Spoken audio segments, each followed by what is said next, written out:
Today I'm going to talk about why the Dallas Cowboys are working behind the scenes to preserve the core of an offense that finally clicked, how one breakout player's future could directly shape this team's identity moving forward, and what this situation tells us about the broader direction of the franchise at a critical crossroads. This is a conversation about continuity, trust, roster philosophy, and the pressure that comes with wearing the star.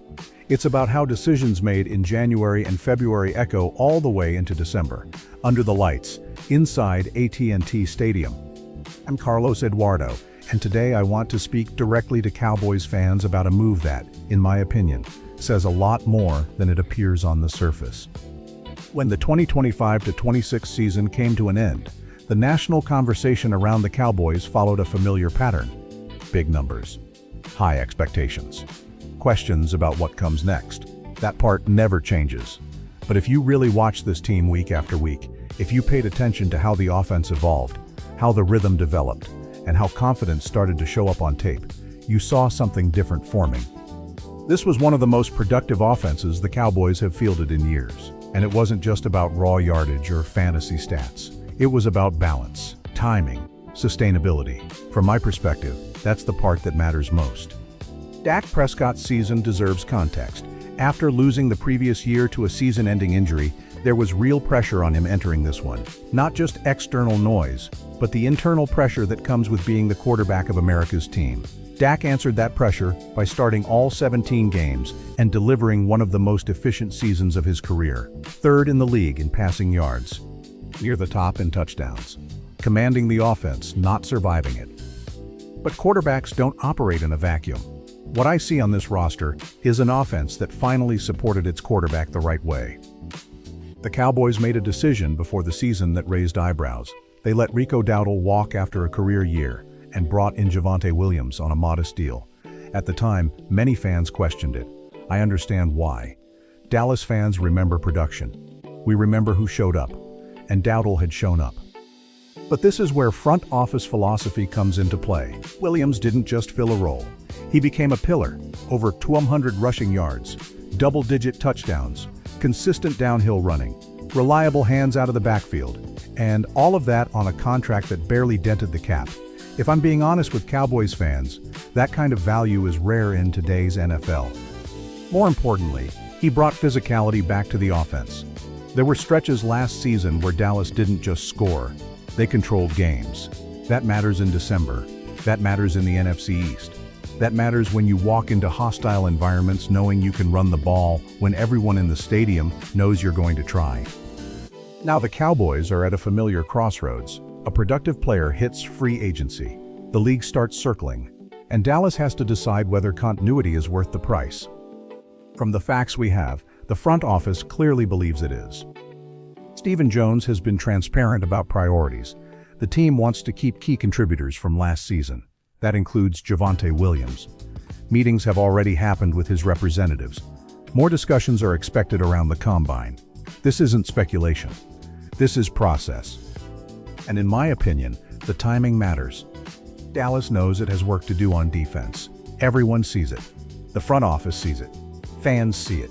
Resources will be allocated there through the draft and free agency.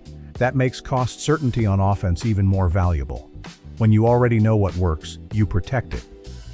There's also a human element here that shouldn't be ignored. Williams' career nearly went off track after a serious knee injury earlier in his career.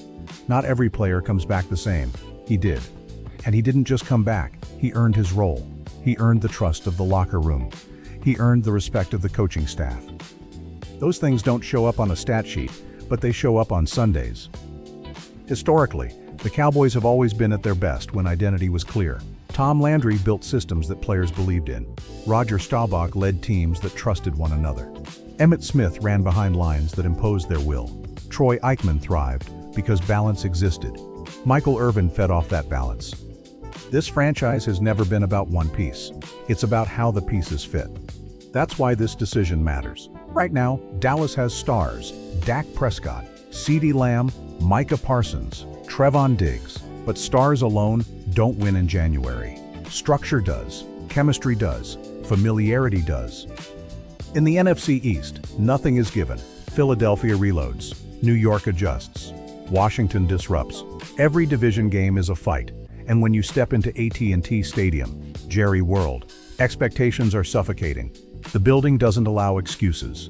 The history doesn't allow patience without progress. From my perspective, keeping Javonte Williams isn't just about rewarding production. It's about sending a message to the locker room.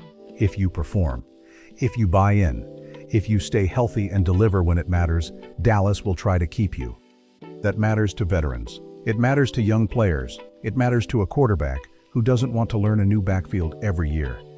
Now, to be clear, nothing is signed yet. This is the NFL. Negotiations evolve. Markets shift. But there's reason to believe both sides want this to work. Looking ahead, if Dallas succeeds in retaining Williams while addressing defensive needs through the draft and selective free agency, this roster becomes more stable than it's been in years. Not louder, not flashier, just sturdier. And sometimes, that's exactly what wins. Cowboys fans are used to pressure, used to criticism, used to waiting.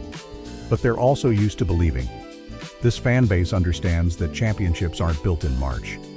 They're built by stacking the right decisions over time. In my opinion, this is one of those decisions. Because this is Dallas football. This is expectation. This is pressure. And this is a franchise trying, once again, to align talent with identity. And if they get this one right, the ripple effects could be felt all season long.